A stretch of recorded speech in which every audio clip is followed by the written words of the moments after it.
好，来继续来看卫福部的统计，儿童少年防虐待性侵，这个加害者有真悬的比例，有这个比例拢是身躯边熟悉的人。立宪基金会去年来启动着朵朵计划，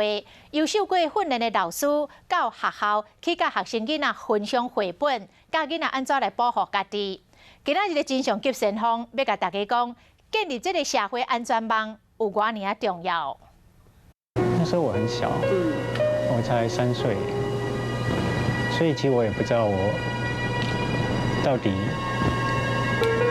做错什么，我遇到为什么会受到这样的对待。艺术家陈吉和想起了细汉的时，和年母一家伙仔性侵3年，我都忍受回应。就算经过37年啊，囡仔时代阴影犹原存在。那我只是在心里想的是妈妈，就是说，当他们在性侵我的时候，我想的是，那我妈妈在哪里？我没办法，我找不到方法，找不到其他的方法，或者任何人愿意再帮我。其实像陈吉和，囡仔时代被性侵的案例真侪，熟悉人性侵的更加占1半以上。依照卫福部统计资料显示，2019年和朋友，包括亲人、朋友、中学、厝边等性侵的上侪有3495件，占38.1%。过来是网友833件，占9.1%，其他的亲人518件，占5.6%。职业场所的关系，甲直系亲属各占4.3%，而且是社会角落有更加侪唔敢嘛，无想要回想迄段黑暗过去的数字无被公布。创伤会遗留在身心非常长久一段时间。如果一个小孩子没有得到适当的帮助的话，那这样创伤会跟着一个小孩一起成长，而且会累积，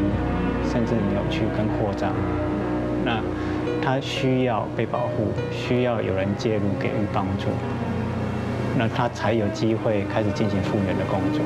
囡仔时代心灵创伤往往会伴随心，在还未治疗前，这30多年来，头壳会疼失眠，下句不时伴随着陈吉和，一到拄到因太太悲伤找到出口，决定透过家己的故事，宣导熟悉人性侵的防治。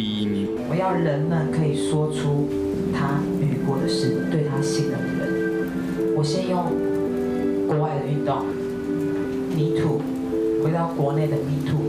立宪基金会发起熟悉人性侵害防治政治培育课程，不定期开课培育老师、社工、心理师、艺术人员等加入政治教师的行列，去校园进行宣导。艺人水塘嘛深受感动，自发性到南部偏乡为囡仔来讲故事，进一步发现讲真正有学童受害。朵朵就有说啊，因为呢，我觉得我洗澡我可以自己洗，可是我不晓得为什么叔叔要在旁边，而且他都会叫我脱完衣服了过后呢，衣服要给他之类这样子，我觉得很奇怪。政治教师透过绘本学到朵朵的故事，爱囡仔了解身体自主权，教囡仔变怎拒绝，避免遭受熟悉人的性侵，这嘛是这本绘本的作者严家辉老师在生时上届希望大家关心的议题。因为熟人性就是都是渐进式的，从性试探，可能到猥亵，到后来才真到侵害。但是如果你在试探阶段就发现了，你就可以阻断它了。所以我们要给我们的家长一点信心，因为你不要太焦虑。可是你要做的是什么？你要做是反而要找孩子聊一聊，你要让孩子知道他有任何的状况、任何的疑问，尽管不是这方面的问题，他都有人可以问，而且你不会责怪他。绘本学蝶朵朵，唔那是绘本尔，是会使保护囡仔为囡仔建立社会安全网的社会运动。而这场社会运动需要你我同齐参加。